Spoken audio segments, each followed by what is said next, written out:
Voila, he's live for us from our city centre studios there.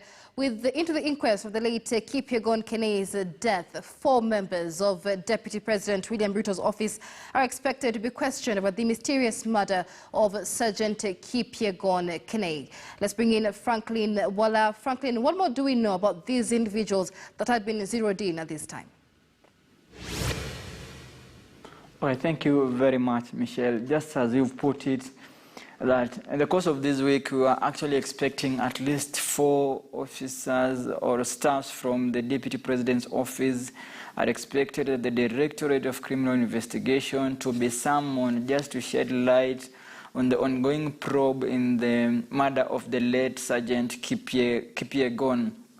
We understand that at least 4 from the Deputy President's office, 3 from a communication company, and 2 from the Ministry of Defense might be summoned by the DCI so that they can just share a few of the happenings in what happened in regard to the late Sergeant Kenei.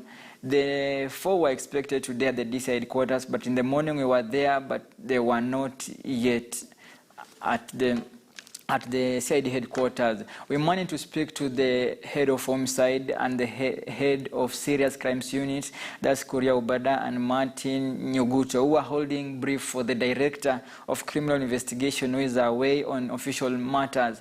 But they actually indicated to us, they'll be giving us more information in regard to this matter. What they didn't mention to us is that who are these 4 people from the DP's office, the 3 from a communication company, and the 2 from the military, who will be summoned. But they kept us on toes and confirmed that at least the said individuals will be summoned, though they were very adamant to give us names and details of the summoning. We also understand that the Director of Criminal Investigation is away from the country, and sources are indicating to us that maybe seeking external help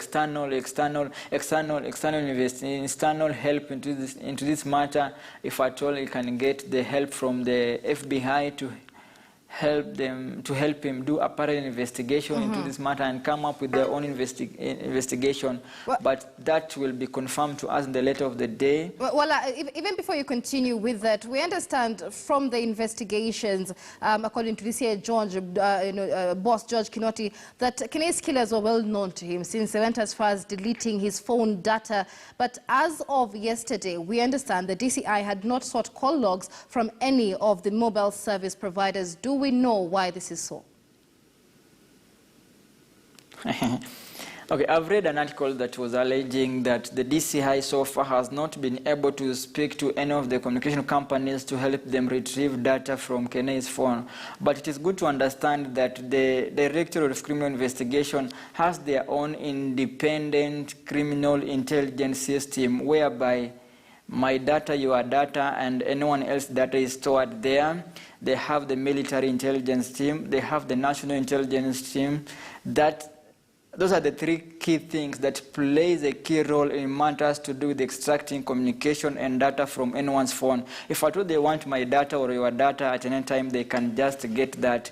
The only thing that they can speak to a communication company is if at all they have an order from the court seeking them to present them with evidence from a communication company. But in this matter, what I understand is that the forensic analysis of Kenei's data and phone calls and texts and even M-Pesa transaction is ongoing at the forensic cyber unit at the DCI headquarters.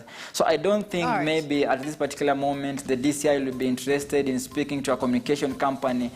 Maybe they will speak to them if at all they have seen their machine and their system cannot give them answers to what they are looking for. All right.